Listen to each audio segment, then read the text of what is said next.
Era in Tunisia, sua meta preferita, per una vacanza, ma questa volta non è rientrato. Giuseppe Nistico per tutti Pino, 71 anni, originario di Catanzaro ma veneziano d'adozione e residente a Mestre da anni, è stato ucciso.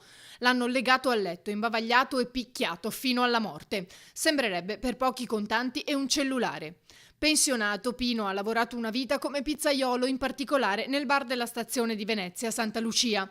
Le autorità tunisine, a distanza di pochi giorni dal fatto, hanno arrestato i due presunti assassini, due giovani del posto. Prima un 26enne tunisino che sembra fosse addirittura un amico di Pino, poi il complice a distanza di qualche giorno. Nistico era partito con un amico che la sera del 25 aprile si sarebbe allontanato per qualche ora, lasciandolo da solo. A Monastir, circa 160 km a sud di Tunisi. Una volta rientrato l'avrebbe trovato legato al letto, imbavagliato e con segni su tutto il corpo. Ancora non è chiaro se sia stato colpito a mani nude o con qualche oggetto, solo l'autopsia potrà rivelarlo. Sconvolti i suoi vicini di casa in via Castellana, la Cipressina, dove Pino viveva da solo, non era sposato e non aveva figli.